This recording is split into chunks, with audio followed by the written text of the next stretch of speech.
ఒక మట్టి పురుగు కోసం ప్రభువు కదలటం అనే విషయం గుర్తుపెట్టుకోండి. అననీయ అన్నాడు, ఎవనికి ప్రభువు దృష్టి ఇవ్వమంటున్నావు? ఎవనికి ప్రభువు స్వస్థత కోసం ప్రార్థన చేయమని కోరుతున్నావు?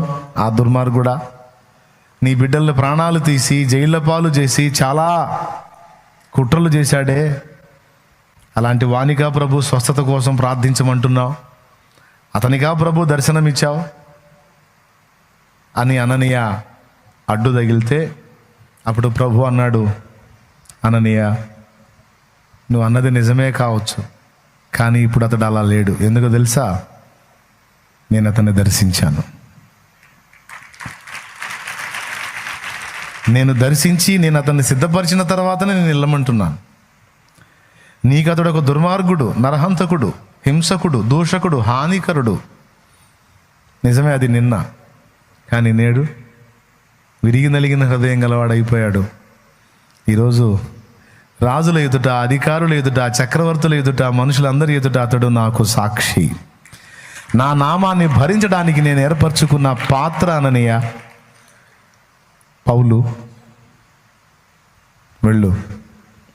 నా నామం నిమిత్తం ఎన్ని భారములు భరించాలో, ఎన్ని బాధలు పడాలో నేను అతనికి రుచి చూపిస్తాను. పో. అతనే ఒట్టికి వదిలిపెట్టను ఆయన.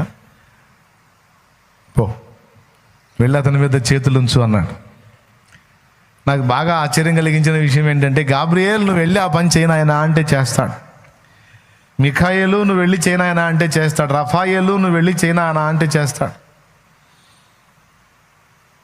కానీ వాళ్ళు ఎవరిని పంపించకుండా అసలు ఆయనే దిగి రావటం ఏమిటి? అలాగే స్టెఫను హతసాక్షి అవుతుంటే తండ్రి కుడి పార్శ్వమున ఆసీనుడై ఉన్నవాడు లేచి నిలబడటం ఏమిటి?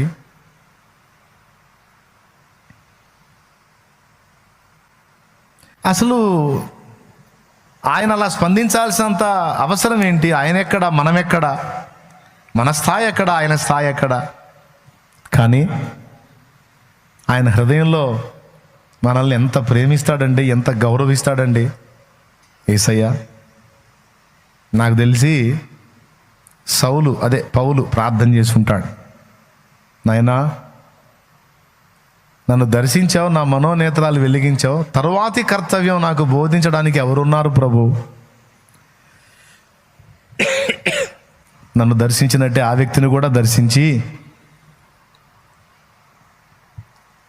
ఎవరి ద్వారా నాకు కంప్లీట్గా సత్యం బోధపడుతుందో, ఎవరి ద్వారా నేను స్వస్థత పొందుతానో, దయచేసి నాయన నువ్వే ఈ కార్యం జరిగించమని నా ప్రభువుకి విన్నవించుకొని ఉండొచ్చు పౌలు. ఆయన ప్రార్థన విని ఏ దూతనో పంపకుండా డైరెక్ట్గా ప్రభువే దిగొచ్చాడు. దర్శనమందు ప్రభు అతన్ని అననీయ అననీయ అని పిలిచాట.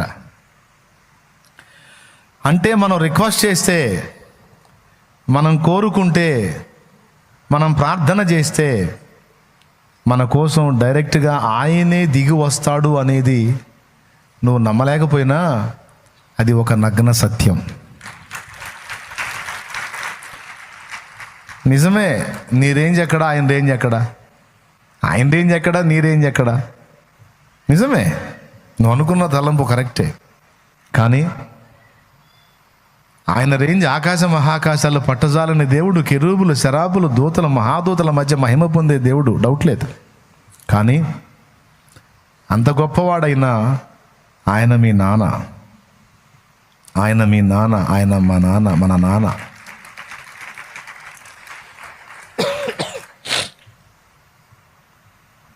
దేశానికి రాజైన కొడుకు తండ్రి, రాజ్యంలో ఉన్న మిగిలిన వాళ్ళందరూ వేరు, కొడుకు వేరు. రాజ్యంలో మిగిలిన వాళ్ళందరూ ఆయన అధికారాన్ని బట్టి ఆయన ముందు సాగిల పడవచ్చు, కానీ కొడుకు చనువు పోయి ఒళ్ళో కూర్చోవచ్చు, పోయి నాన్నని హగ్ చేసుకోవచ్చు, నాన్నను ముద్దాడవచ్చు, నాన్న చల్లని కౌగిలిలో సేద తీరొచ్చు. నాన్న ఏందిరా అనడు. కొడుకు వెళ్ళి నానా అని తండ్రిని హగ్ చేసుకుంటే, ఏ పో వెధవా ఎవడరా నువ్వు అనడు. ఏమి నా కుమారుడా అని దగ్గర తీసుకుంటాడు. గుండె చెదిరిన వేళ నానా అని పోయి హగ్ చేసుకుంటే గద్దించడు. భయపడకు బిడ్డ, ధైర్యంగా ఉండు, నేను ఉన్నాను కదా, ఎందుకు భయపడతావని నిన్ను హక్కున చేర్చుకుంటాడు ఆయన. దేవుడు మనల్ని కుమారులనుగా కుమార్తెలనుగా చూచుచున్నాడు. ఆయన మనల్ని ప్రేమిస్తున్నాడు. ప్రభు నువ్వు రిక్వెస్ట్ చేస్తే నీకోసం ఆయనే దిగి వచ్చి, ఇప్పుడు సౌలు సామాన్యుడే, అననీయ సామాన్యుడే, వీళ్ళేం పెద్ద దేవుడి కంటే గొప్పోళ్ళ. కానీ ఆ సౌలు అడిగాడని ఈయన పోయి అననీయని రిక్వెస్ట్ చేసి ఒక మాట అంటాడండి. అక్కడ ఏమంటాడంటే, ఇదిగో అతడు ప్రార్థన చేయుచున్నాడు అంటాడు. ప్రార్థన చేస్తే దిగొస్తావా? ప్రార్థన చేస్తే ఇంకా రాకుండా ఉండలేవా? ప్రార్థన చేస్తే కదిలిపోతావా? నేను అడిగితే ఆగవన్నమాట. అవుననే చెప్తున్నాడు ప్రభు. ఎందుకు వచ్చావు నాయన, నువ్వే దిగొచ్చావు అంటే ఏం చేద్దాం నాయన? ఆయన ప్రార్థన చేస్తున్నాడు. నా బిడ్డ మొర్ర విని నేను ఎట్లా మౌనంగా ఉండేది? నా బిడ్డ ఆర్తధ్వని విని నేను ఎలాగా ప్రశాంతంగా ఉండేది? వాని ప్రార్థనకి ఇప్పుడు జవాబు ఇవ్వాలి. అననీయ నువ్వు వెళ్ళు అని రిక్వెస్ట్ చేసుకుంటున్నాడండి అననీయని. స్వస్థపరిచే దేవుడు అననీయనా ప్రభువా? కానీ స్వస్థత ఇవ్వడానికి, తరువాతి కర్తవ్యం బోధించడానికి సౌలు విషయంలో దేవుడు కొంతమందిని వాడుకున్నాడు. మొదటివాడు అననీయ అయితే రెండవ వాడు బర్నబా. దేవునికి స్తోత్రం కలుగునుగాక. మొదటివాడు అననీయ అయితే రెండవ వాడు బర్నబా. సరే, బర్నబాని తర్వాత ధ్యానిద్దాం, బర్నబా సంగతి ఏందో. ఇప్పుడు అననీయ విషయంలోకి వచ్చేటప్పటికి అతడు ప్రార్థన చేస్తున్నాడు. నువ్వు వెళ్ళి అతని మీద చేతులు ఉంచు, నేను స్వస్థపరుస్తాను అన్నాడు. కొర్నేలికి ప్రత్యక్షమయ్యేమో పేతుని పిలిపించమన్నాడు. అన్నాడా?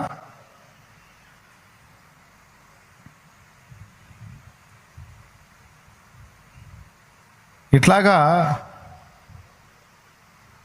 మోషేకేమో నీ అన్న అహరోను లేడా అన్నాడు. మనుషులను కొంతమందిని చూపిస్తున్నాడు దేవుడు. అన్నీ తానే చేయొచ్చు. ఇప్పుడు కొర్నేలికి దర్శనమల్లా ఇచ్చి మాట్లాడిన వాడు ఏ మాటల చేత అతడు రక్షణ పొందుతాడో ఆ మాటలు ఆయనే చెప్పేసేయచ్చు. కానీ పేతురు చెప్పాలి అవి. సౌలును దర్శించింది మొదట ఎవరు? ప్రభువే కదా దమస్కు మార్గంలో దర్శించింది. చెప్పే మ్యాటర్ ఏదో అక్కడే చెప్పేసి, చేసే కార్యం లేదు అక్కడే చేసేసి వెళ్ళిపోవచ్చు ప్రభువే. కానీ మొదటి పని ఆయన చేసి తర్వాతి పని మనుషులకు అప్పగించాడు. 3 విషయాలు గుర్తుపెట్టుకోండి. మొదట దేవుడు కదులుతాడు, తర్వాత నిన్ను కదలమంటాడు, నువ్వు కదిలిన తర్వాత మళ్ళీ ఒకసారి ఆయన కదులుతాడు. దేవునికి స్తోత్రం. మళ్ళీ చెబుతున్నాను, మొదట దేవుడు కదులుతాడు, కదిలి కొన్ని చేస్తాడు, కొన్ని చెబుతాడు. తర్వాత నీ కదలికను ఎదురు చూస్తాడు. నువ్వు కదిలి స్పందించావు అనుకో, ఆ తర్వాత మళ్ళీ రెండవసారి మళ్ళీ నీ పక్షంగా కదులుతాడు. 2 సార్లు దేవుడు కదలడానికి మధ్యలో నీ కదలిక నా కదలిక అనేది ఒకటి ఉంది అనే విషయం మనకు అర్థం కావాలి. ఏమైనా అర్థమైందా ఇప్పుడు నేను చెప్పింది? స్తోత్రం చెప్పండి 2 చేతులు ఎత్తి. మన స్పందనను, మన కదలికను కూడా దేవుడు ఎదురు చూస్తాడు. పూర్తిగా అన్ని పనులు దేవుడే చేసేయడండి. మనుషులుగా మన స్పందనను, మన కదలికను, మన అడుగులను కూడా దేవుడు లక్ష్య పెడతాడు అనేది ఈ శుక్రవారం వేళ మీరందరూ కూడా గుర్తించాల్సిన ధ్యానాంశం, గ్రహింపులో పెట్టుకోవాల్సిన విషయం, మర్చిపోవద్దు.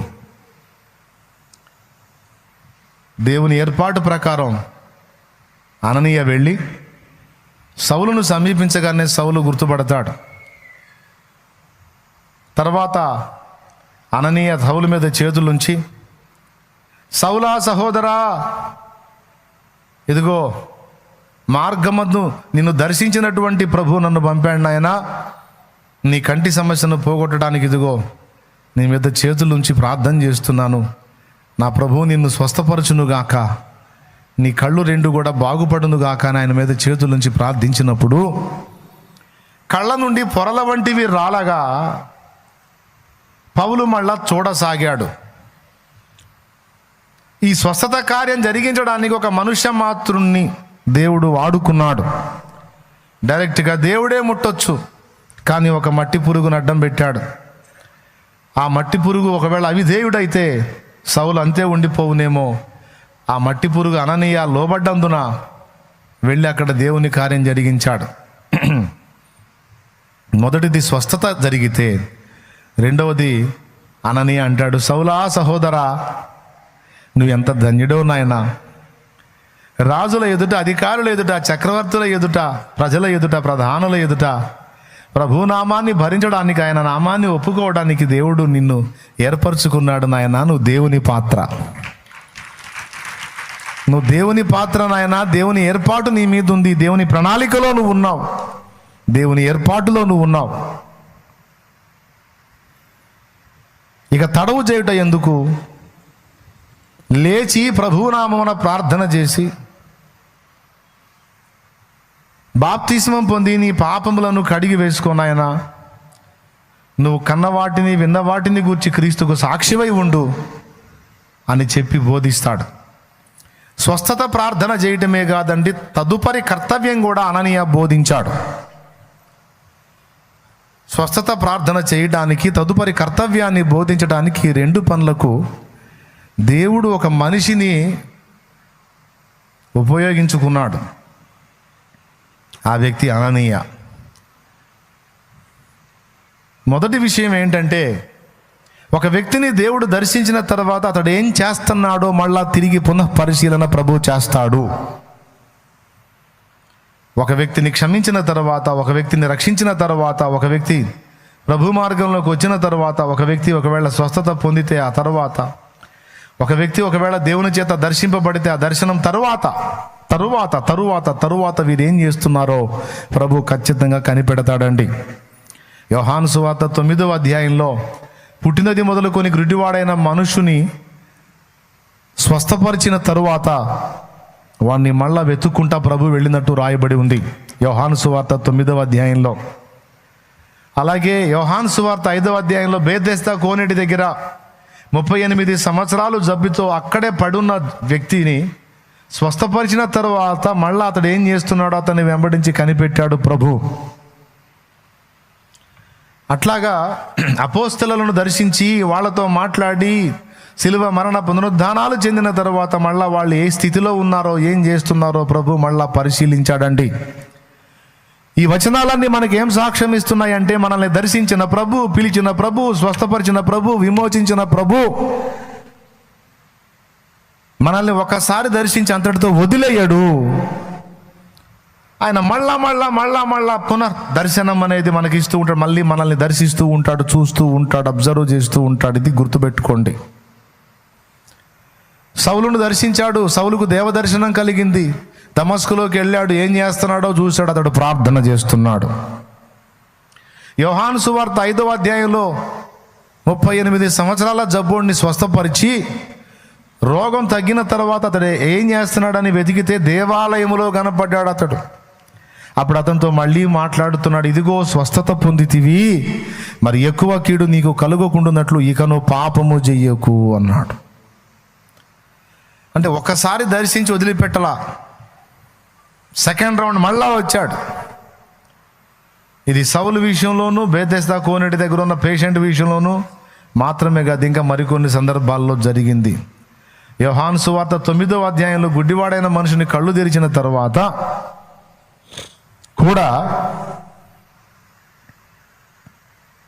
ఊరు మొత్తం కలిసి యేసు ప్రభు నన్ను ముట్టి స్వస్థపరిచాడని వీడు సాక్ష్యం చెబితే, సాక్ష్యం చెప్పినందుకు గాను అతన్ని వెలివేస్తారు. వెలివేస్తే ఒక్కడే ఉండిపోతాడు. అప్పుడు మళ్ళా వెతుక్కుంటా వస్తాడు ప్రభు. 10 మంది కుష్ఠరోగులు స్వస్థత పొందినప్పుడు ఒక్కడు తిరిగి వస్తాడు, సమరయుడు. 9 మంది రారు. ఆ ఒకడు స్వస్థత పొందినవాడు తిరిగి వచ్చినప్పుడు వచ్చి ప్రభు పాదాల మీద పడి, ప్రభువా ధన్యుణ్ణి ప్రభు, నన్ను స్వస్థపరిచావు నాయన, కృతజ్ఞతలు అనుకుంటా వచ్చి పాదాలు పట్టుకొని ఏడుస్తుంటే ప్రభు సంతోషించి, మిగిలిన 9 కూడా ఎక్కడ అంటే 9 మంది ఉన్నారు కదా, మీరు 10 మంది కదా మొత్తం జబ్బు వచ్చిన వాళ్ళు, కుష్ఠవ్యాధి వచ్చిన వాళ్ళు, ఈ సమరయుడు తప్ప మిగిలిన వాళ్ళు ఎవరూ రాలేదేమి? అయ్యో, వారు కూడా శుద్ధులు కాలేదా? వారు కూడా స్వస్థత పొందారు కదా. కానీ 10 మందిలో నేను ఆశించిన కృతజ్ఞత ఒక్కళ్ళలోనే కనపడింది, మిగిలిన 9 మంది ఏరి అని చూశాడు. దేవునికి స్తోత్రం, హల్లెలూయా. మళ్ళా మనల్ని దర్శిస్తాడండి, మనల్ని పరిశీలిస్తాడండి దేవుడు. ఇది మనకు అర్థం కావాలి. ఒక పని చెప్పినప్పుడు ఆ చెప్పిన పని మనం చేస్తున్నామా లేదా, దేవుడు చెప్పిన ప్రకారం మనం అడుగులేస్తున్నామా లేదా అనేది దేవుడు పట్టించుకుంటాడు, దైవజనుడు కూడా పట్టించుకుంటాడు. చాలామంది పరిచారకులకు, విశ్వాసులకు ఆ సంగతి తెలియదు. దైవజనుడు అంటే మాలోకం అనుకుంటారు. మాలోకం కాదండి, ఈ లోకం పరలోకం రెండింటిని టచ్ చేసినోడు దైవజనుడు అంటే. దైవజనుడు అంటే మాలోకం కాదు. నీలాంటి 100 మంది మాలోకాలని దారిలో తీసుకురాగలవాడు దైవజనుడు అంటే. దైవజనుడు మాలోకం అని పొరపాటును కూడా అనుకోవద్దు. అలా అనుకుంటే నువ్వు నెంబర్ 1 మాలోకం, నువ్వు తిక్కల లోకం అన్నట్టు. దేవుని కృపను బట్టి నేను కూడా కొంతమందికి కొన్ని పనులు అప్పచెప్పి ఏం ఎరగనట్టే ఉంటాను నేను. వాళ్ళు అనుకుంటారు నేను మర్చిపోయానని. పొరపాటును కూడా మర్చిపోను నేను, వాళ్ళకి తెలియదు ఆ సంగతి. రేపు చేయమన్న పని రేపు చేశాడా లేదా అనేది చూస్తా. రేపు చేయలేదా అడగను, మౌనంగా ఉంటా. ఎల్లుండి కూడా అడగను, మౌనంగా ఉంటా. 4-5 రోజులు గడిచిన తర్వాత నీకు ఫలానా పని చెప్పానే, చెప్పావన్నా, అది చేయలేదన్నా, అది ఎందుకు చేయలేదు నాయన అంటే అన్నా చేయలేదన్నా, ఇప్పుడు చేస్తానన్నా అంటే, నేను ఆ రోజు చెప్పాను కదా చేయమని అంటే, అప్పుడు చెప్పావన్నా అంటే, అప్పుడు మర్చిపోను నాయన, నేను నీకు ఇప్పుడు ఈ మాట చెప్పి 4 రోజులైంది. ఆవిడ పక్క పోయి తిట్టుకోవాలి. ఇక ఈ మర్చిపోడు.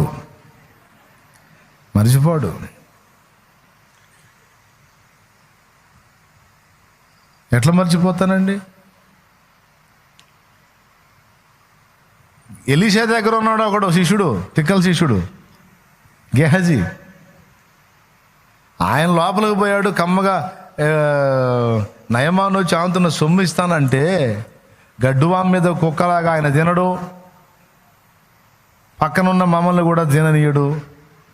గడ్డివాం మీద కుక్క కూర్చుందనుకో, గేదెలను తినేది, గొడవ చేసిద్ది. అది పోనీ అదన్నా తింటుందంటే అది కూడా తిందు. అది తినదు, గేదెల్ని తిననీయదు. అందుకని గడ్డివాం మీద కుక్క లాంటి సామెత వచ్చింది. దేవునికి స్తోత్రం, హల్లెలూయా. అట్లాగే ఈ ఎలీషా మంచిగా వాడు సొమ్ము తీసుకొచ్చి ఇస్తే హాయిగా తీసుకొని ఇంట్లో పెట్టుకోక, ఈయన్ని నమ్ముకుంటే నాకు తేడా పడేటట్టుంది, నేనన్నా సొమ్ము చేసుకోవాలి అని రథం వెంట పరిగెత్తాడు. ఎందుకంటే పెద్ద ఆయన ఇంట్లో పోయి తలుపేసుకున్నాడు. వెళ్ళాడంటే రాడు బయటికి. కాబట్టి ఓయబ్బా, ఆయన వచ్చేటప్పటికి మనం కార్యక్రమాలన్నీ ముగించుకొని కూడా రావచ్చని రథం వెంట పరిగెత్తి, అయ్యా నయమాను గారు, ఇప్పుడే మన్యం నుంచి కొంతమంది వచ్చారు, వారికి అవసరం ఉంది కాబట్టి ఇందాక మీరు ఇస్తామన్నవి తీసుకొని రమ్మని మా అయ్యగారు చెప్పాడని పోయి అడిగాడు. పోయి ఎలీషా పరువు కూడా తీశాడు. దరిద్ర పని చూడండి. ఆయన చెప్పలా ఎంత విలువ తక్కువ. ఆయన ఎంత హుందాగా వెనక్కి పంపించేశాడు వద్దు పో అని. ఎంత గంభీరంగా ప్రవర్తించాడు. వెళ్ళి ఆ మాట చెబితే నయమాను తక్కువ అనుకోడా, ఎలీషాని తేలిగ్గా అనుకోడా. పెద్ద బెట్టు చేశాడు. అవసరం వచ్చేసరికి మళ్ళా దేహి అని పంపించాడు. ఏం దైవజనుడు అని. చులకనగాడా దైవజనుడు? ఎవరు చేశారు చులకన దైవజనుడిని? గెహజీ చేశాడు, శిష్యుడు చేశాడు.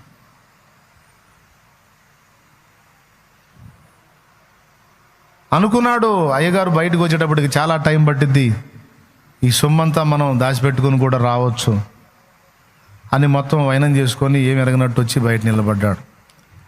ఆయన ఆ కార్యక్రమాన్ని అంతా ముగించుకొని వచ్చి నిలబడితే అప్పుడు డోర్ తీసి వచ్చాడు బయటికి. గెహజీ, ఎక్కడికి వెళ్ళావు నాయనా అన్నాడు. నేను ఎక్కడికి వెళ్ళాను గురువు గారు? నేను ఎక్కడికి వెళ్ళలేదు, ఇక్కడే ఉన్నానండి. మీరు ఇందాక లోపలికి వెళ్ళిన దగ్గర నుంచి అప్పటిదాకా ఇక్కడే ఉన్నాను. అవునా? నువ్వు ఆ నయమాను రథం వెంట పరుగెత్తుతున్నప్పుడు నా మనస్సు నీతో కూడా రాలేదా?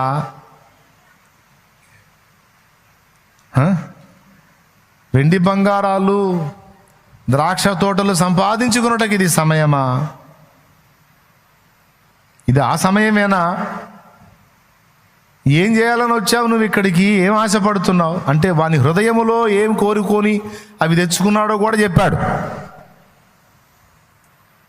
వెండి బంగారాలు సంపాదించడానికి, ద్రాక్ష తోటలు సంపాదించడానికి, తోట కొనాలంటే పైసలు కావాలి. వీడు ఎదురు చూస్తున్నాడు, ఏదైనా 4 రూపాయలు సంపాదిస్తే ఏదైనా తోట కొనుక్కుంటే, సేద్యం చేసుకుంటే ఈ ముసలోడు ఉన్నా పోయినా మనకైతే ప్రాబ్లం ఉండదని వాడి స్కెచ్లని నాకు తెలుసు. ఏమండి, ఏదో మధ్యలో జుట్టు పోయింది పాపం ఎలీషాకి. ఏమండి, జుట్టు పోయి పాపం ఆయన కొంచెం అదో రకంగా కనపడుతుంటే తిక్కలోడు అనుకున్నాడు. ఒరే తిక్కలోడు కాదురా, డేంజర్. దేవునికి స్తోత్రం కలుగును గాక. ఎంత ప్రమాదం అంటే, నువ్వు ఎక్కడికి పోతున్నావో నీ వెంట తన మనస్సును పంపగలడు. నీ హృదయ అంతరంగములో నీవేమి తలంచుకొనుచున్నావో దాన్ని కూడా బయటకు తీసి చెప్పగలడు. రహస్యములు నెరిగిన వాడు. అక్కడ నడవు మన కథలు. దైవజనుడు అంటే కొంతమంది చాలా తేలిగ్గా ఆలోచిస్తారండి. దైవజనుడు కూడా దేవుడు ఆ కృపను ఇస్తాడు. నేను కొన్ని పనులు చెప్తా కొంతమందికి. కొంతమంది ఎంత తెలివి అంటే నేను చూసినప్పుడు చేస్తారు, నేను చూడనప్పుడు షో చేస్తారు. అది కూడా తెలుసు నాకు. అయితే నేను ఒక పని చేస్తా. ఏదన్నా ఒక పని నేను చెప్పినప్పుడు చెయ్యకపోతే వాళ్ళనేమి నిందించను, కానీ వాళ్ళు వదిలేసిన ఆ పని నేనే పోయి చేసుకుంటా. నీకు అంత మించిన శిక్ష ఇంకొకటి లేదు. వాడికి మైండ్ ఉంటే, మనస్సాక్షి ఉంటే, సిగ్గు శరం అనేది వాడికి ఉంటే, ఇక వానికి అంత మించిన శిక్ష ఇంకొకటి లేదు. గద్దిస్తే అది వేరు, కానీ గద్దించను. వాడు చెయ్యని పని నేను పోయి చేస్తా. చెప్పిన పని వాడు చేశాడా లేదా చూస్తా. అలా చూస్తానని వాడు అనుకోడు, ఆమె అనుకోదు, కానీ చూస్తా.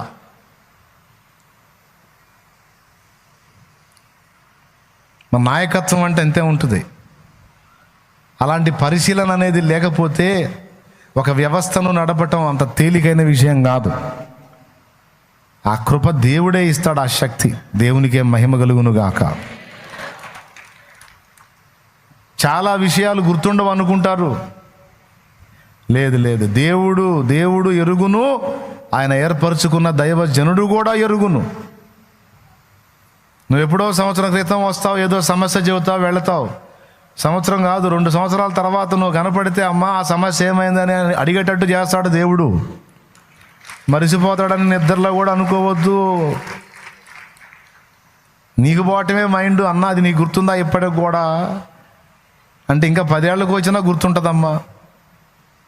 ఎందుకంటే నువ్వు చెప్పిన విషయం నేనేదో నటనగా తీసుకోలేదమ్మా. నీ సమస్యను నీ స్థానంలో ఉండి నిజంగా తీసుకొని ప్రార్థించా, అందుకు అడుగుతున్నా.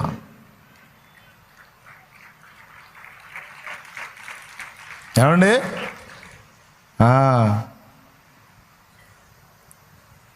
స్తోత్రం చెప్పండి 2 చేతులు ఎత్తి. మనుషుడే ఇలా ఉంటే వామ్మో ఆయనండి.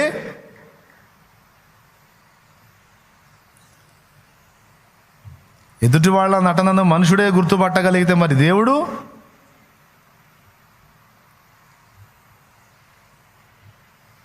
సో మీరు గ్రహించాలి, దేవుడు రహస్యాలు ఎరిగిన దేవుడు.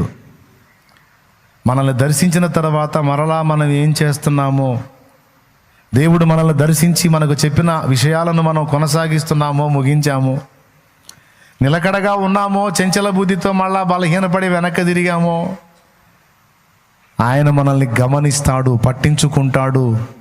ఆయన మన రహస్యములను ఎరిగిన వాడు. నేను చెబుతున్నా, చేప కడుపులో ఉన్న షెకెలను కూడా చూసిన వానికి నీ అంతరంగమును దాచగలవా? అగ్ని వంటి నేత్రాలు కలిగిన వాడు. ఏ చేప కడుపులో షెకెల్ ఉందో, పేతురు వెళ్ళి గాలం వెయ్యగానే ఏ చేప వచ్చి ముందు ఆ గాలాన్ని పట్టుకుంటుందో, ఆ చేప యొక్క గమనాన్ని ఎరిగినవాడు, దాన్ని శాసించగలవాడు. ప్రభు ఈ మాట చెబితే పేతురు గాలం దగ్గరికి వెళ్ళి గాలం తీసుకొని సముద్రానికి వెళ్ళి కరెక్ట్గా ఆ స్పాట్కి వెళ్ళి అక్కడ ప్రేరణ పొంది అక్కడ గాలం వేస్తే కరెక్ట్గా ఏది వచ్చి ఆ గాలాన్ని పట్టుకుంటుందో. కొద్దిగా కొంచెం లోతుగా ఆలోచిస్తే మైండ్ పోయే సంగతి అది. అకాయ్ స్తోత్రం చెప్పమా, గట్టిగా చెప్పురా. కానీ చేశాడు. చేప కడుపులో రహస్యాన్ని ఎరిగిన వాడు నీ నా అంతరంగాలోని రహస్యాన్ని ఎరగడా? ఎరుగును, తెలుసు. అసలు ఎంత వింతైన విషయం అంటే, ఇప్పుడేదో మనం పుట్టినప్పుడు తెలియటం కాదు, నియమింపబడిన దినములలో ఒక్క దినము కూడా కాక మునిపే మన టోటల్ జీవితం మొత్తాన్ని గ్రంథస్థం చేసి పెట్టేశాడు ఆయన. నీ గెలుపులు తెలుసు, నీ ఓటాలు తెలుసు, నీ ఏడుపు తెలుసు, నవ్వు తెలుసు, కష్టాలు తెలుసు, కన్నీళ్లు తెలుసు, అవమానం తెలుసు, ఘనత తెలుసు, రహస్యమందు నువ్వు చేసే ప్రార్థన తెలుసు, రహస్యమందు నువ్వు ఏడ్చే ఏడుపు తెలుసు. నీ అంతరంగంలో, నీ రహస్యంలో నువ్వేమనుకుంటున్నావో ఎరుగు ఉన్నాడు ఆయన. ఎప్పుడు? అసలు నువ్వు పుట్టక ముందే.